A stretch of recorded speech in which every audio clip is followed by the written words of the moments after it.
Hola a todos, bienvenidos a Radio al Alma, el programa que habla de la cultura y del medio artístico. Yo soy su anfitrión, Alan Ramírez. En esta ocasión, tenemos el placer de recibir una vez más en este programa a Ricardo Camacho, que recuerdo es fundador y director artístico del Teatro Libre de Bogotá y es Premio Nacional Vida y Obra del 2017. Él nos hablará un poco de su carrera y sobre todo del Teatro Libre, así que va a ser un programa, espero, muy interesante para ustedes. Es que bueno, Ricardo, bienvenido de nueva cuenta. Muchas gracias, Alan, invitarme a tu programa. Muchas gracias. Gracias a ti. Ricardo, creo que sería interesante que empezáramos hablando un poquito sobre tu carrera. ¿Cómo empezaste? ¿Cómo llegas al teatro? ¿Qué tipo de formación tuviste o qué tipo de formación no tuviste? No sé.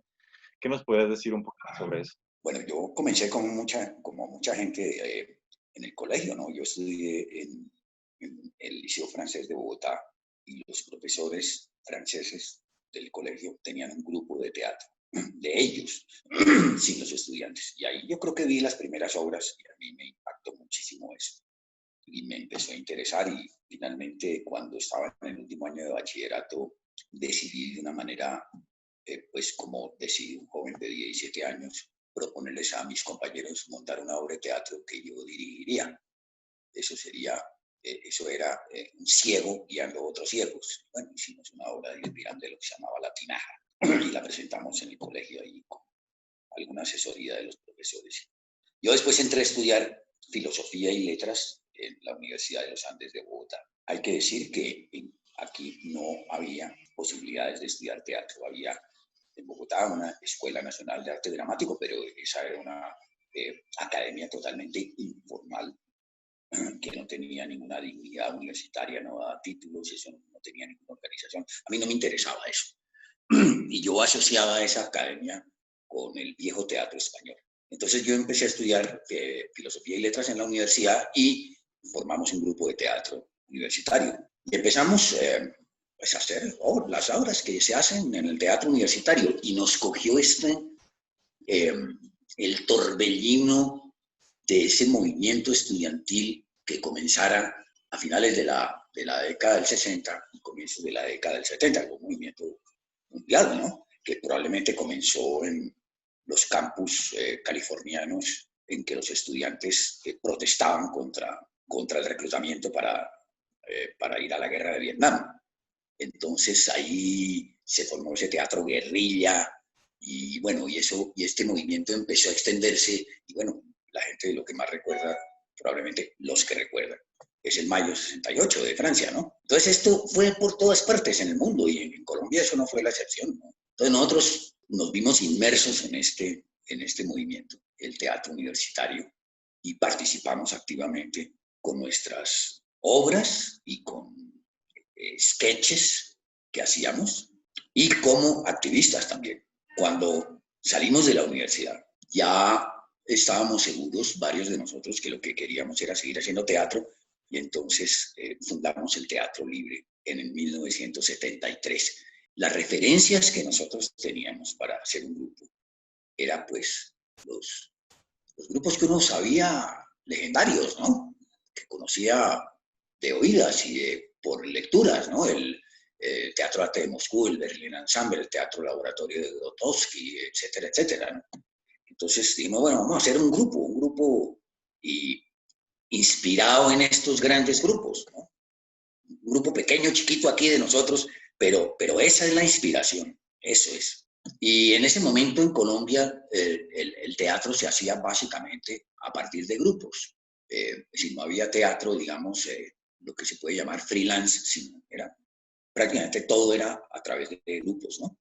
Esos grupos estaban, obviamente, uno de los elementos que los unían, no era solamente el amor por el teatro, las ganas del teatro, sino la conciencia de que eso formaba parte de la lucha por la transformación de la sociedad. Entonces, nosotros comenzamos y desde el principio, seguramente por nuestra extracción universitaria, nos interesaba el teatro de repertorio, el teatro de autor, y entonces empezamos a hacer obras de Brecht y de Chekhov y Murray Chisgall, un dramaturgo norteamericano que nos parecía muy divertido en esa época. Entonces, Yo no tuve ninguna formación teatral, no tuve escuela, no tuve academia. Lo que yo aprendí fue haciendo y viendo el muy poco teatro que se hacía, que uno podía ver en Bogotá, y leyendo. Y oyendo a la gente que venía de Europa o de Estados Unidos que contaba los cuentos, ¿no? Contaba que había un señor muy importante que era Grotowski, entonces hablaban y no sé qué. Y bueno, yo tomé un taller con un discípulo de Grotowski, entonces él vino y hizo un taller ahí, entonces nosotros hacíamos eso, pues esas eran las referencias. Y bueno, yo después me di cuenta como a mediados de los 70, mediados finales, que pues yo no podía seguir en ese plan y que yo tenía que ir a aprender. Y entonces, bueno, pues viajé y estuve recorriendo Europa, fui a China, más que todo viendo. Entonces yo me sentaba y pedía entrar a algunos ensayos en algunos países, en unos me dejaban, en otros no.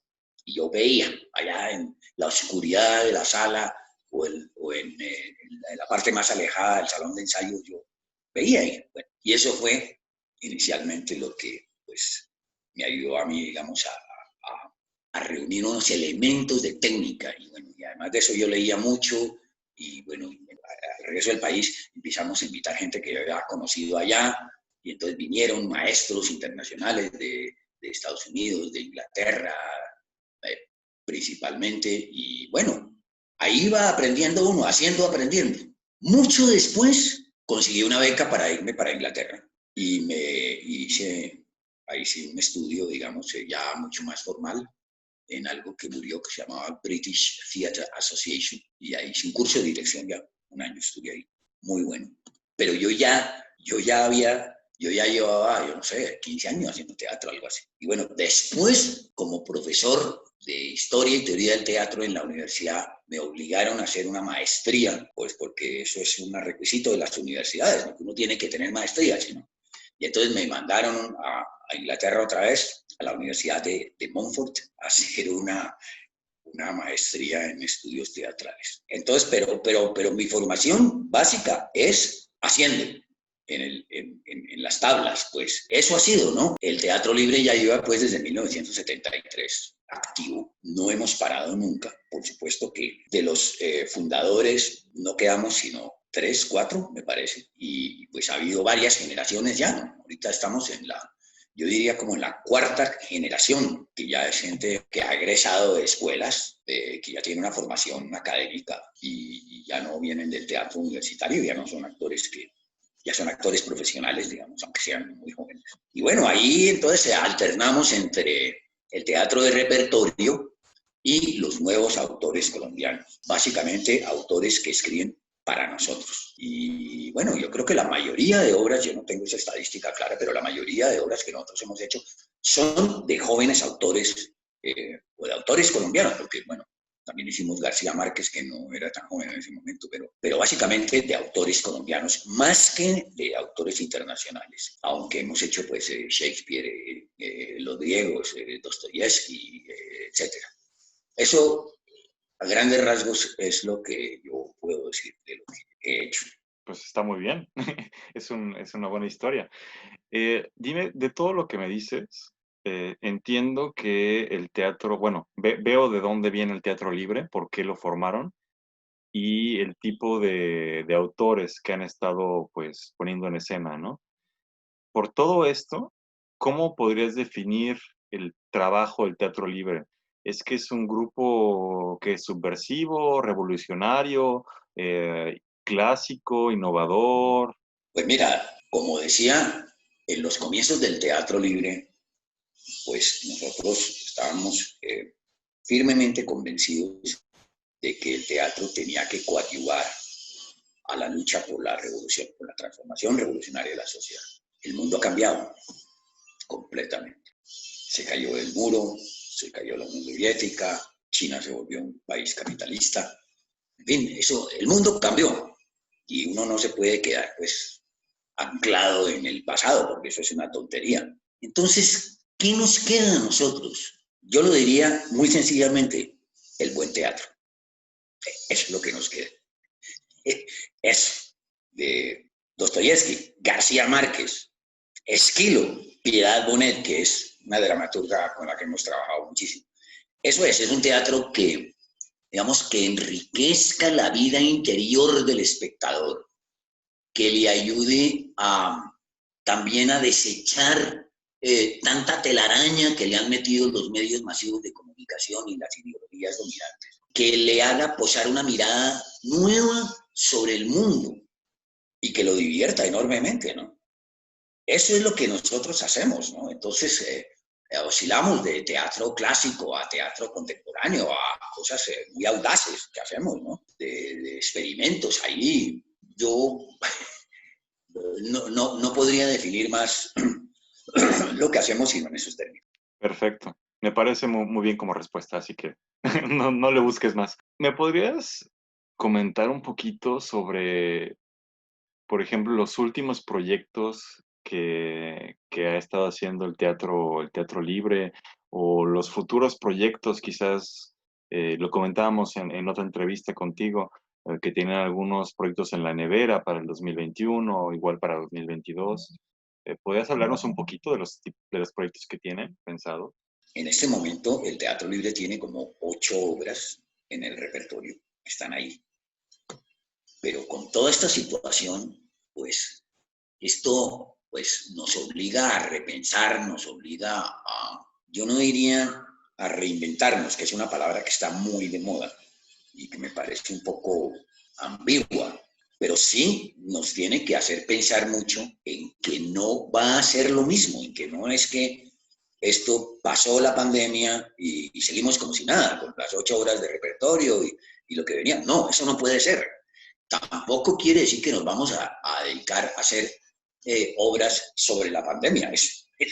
No, eso no. Yo no sé, uno echa mucha cabeza, pero yo, la verdad, con toda honradez, digo, no sé para dónde vamos, no sé qué vaya a pasar, no sé cómo vamos a salir psicológicamente de esto, no sé cómo vamos a cambiar, no sé, porque nosotros somos un colectivo, eso yo creo que es muy importante señalarlo, somos de los pocos colectivos, de los pocos grupos estables, permanentes que quedan en este país. Aquí no quedan más de 4 o 5. Entonces, pues hablamos con los compañeros, pero dentro de cada uno de ellos están pasando muchas cosas. Yo por eso no quiero pensar específicamente en ningún proyecto. Hay una obra infantil que se estaba haciendo, que no la dirijo yo, la dirige un compañero mío, y pues bueno, esa obra no se pudo estrenar, pero está lista, pero aparte de eso yo no puedo decir nada sobre qué nos depara el futuro. ¿Qué obra era? Es el cuento de la camisa feliz, que es una adaptación de un cuento de Tolstoy, hecha por Juan Diego Arias, que es el dramaturgo clave del Teatro Libre. El hombre de la camisa feliz se llama, que es un cuento de Tolstoy. Me parece fantástico. Espero que la podamos ver muy próximamente. Iré a Colombia especialmente para ver la obra. Estarás más que bienvenido. Gracias, gracias. Oye, para continuar la conversación, hay algo que se me hace interesante ver tu punto de vista también. Creo que no es ningún secreto que hay problemas en Colombia desde hace mucho tiempo, y no solo en Colombia, también todo lo que es desde México, bueno, toda América Central hasta llegar a Sudamérica. Tenemos todos problemas mucho de violencia, de grupos clandestinos, de drogas y todo eso. Me parece bueno, creo que lo sabemos, la presencia del FARC es muy importante en Colombia, está en todos lados. ¿Esto ha mermado, ha complicado algo la parte artística, la cara artística del país? Para comenzar por alguna parte, las FARC se desmovilizaron. Eso se acabó. Quedan unos grupos disidentes que están ligados básicamente, algunos dicen, por la transformación revolucionaria de la sociedad, pero los otros están ligados por la droga. Es uno de los problemas más graves que hay en este país es el narcotráfico, ¿no? Esto es, mientras esto no se legalice, mientras no se legalice el consumo de narcóticos, esto no tiene arreglo, porque esto corrompe todas las capas de la sociedad, desde las más altas hasta las menores, ¿no? El campesino, pues, que tiene que sembrar coca porque sembrados tradicionales pues no le dan. Fácil, ¿por qué? Porque se importa la comida, entonces tienen que sembrar coca, es facilísimo. Entonces, esto es un problema que es insoluble porque el Estado colombiano responde a la política de Estados Unidos. Es facilísimo. Y mientras Estados Unidos no acepte que el problema son los consumidores y que la droga hay que legalizarla, cosa que nunca va a pasar, esto no va a cambiar. Entonces, esto ha creado, por ejemplo, son muchos problemas, pero digamos, en este momento hay una facción o una serie de facciones ligadas a la droga que llaman aquí los paramilitares, que son grupos de extrema derecha, ligados obviamente a un expresidente colombiano que todo el mundo conoce, que no voy a nombrar. Y pues estos siembran el terror, que hay un problema de tierras gravísimo. Entonces llegan, se apropian de las tierras, desalojan a los campesinos, el que no esté de acuerdo lo matan, etc. Entonces, este problema, digamos, de la guerrilla tradicional, yo creo que eso quedó ya en la historia. Esa guerrilla, pues, es una guerrilla totalmente vetusta. Y su fundador murió de viejo, es decir, la guerrilla más vieja del mundo, y esa guerrilla, pues, se consumió, es decir, se desmovilizó, pero porque estaba consumida, porque ya no tenía sentido. Y lo que queda son, repito, estos grupos paramilitares ligados a la droga, que son mucho más peligrosos y mucho más dañinos porque son delincuentes profesionales. Los otros teóricamente tenían unos ideales, ¿no? Esto es el ideal de esto es el dinero fácil y rápido. Y el que no esté de acuerdo conmigo le pega un tiro y se acabó. Entonces, claro, esto, por ejemplo, nosotros éramos un grupo casi que trashumante, viajamos por todo el país presentando los espectáculos. Esto ya no se puede hacer. Hay muchos pueblos donde tú no puedes entrar y si no es a través de festivales locales, uno no puede hacer giras en este país. Y hay una atmósfera de zozobra, especialmente en las poblaciones pequeñas y medianas, muy complicado, ¿no? Entonces, sí, esto ha trastornado toda la vida nacional porque la violencia se volvió algo esencial en este país, ¿no? Ya es algo que está en la piel de todo el mundo, ¿no? Hasta que esto no cambie, repito, hasta que no cambie el modelo totalmente, esto no va a mejorar para nada. Al contrario, va a empeorar, va a empeorar y a empeorar y a empeorar y a empeorar. ¿Y qué hace pues el artista? Pues, como dice Brecht, también se cantará sobre los tiempos oscuros. Sí, claro, claro. Vaya. Y bueno, esperemos que cambie, pero realmente lo veo muy complicado como dices, ¿no? Y es algo que se está generalizando. También en México tenemos el mismo problema que cada vez es pues más el crimen organizado, ¿no? El que quiere hacer todo esto.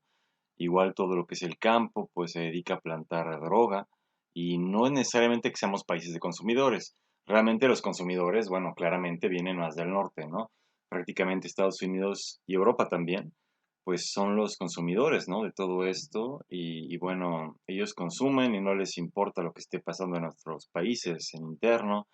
Mientras yo siga recibiendo dinero, mientras yo siga recibiendo pues este tipo de productos, pues que se hagan bolas en Colombia, en México, en Nicaragua, en donde sea, ¿no? Y esto es muy, bueno, iba a decir muy triste, pero creo que es mucho más que eso.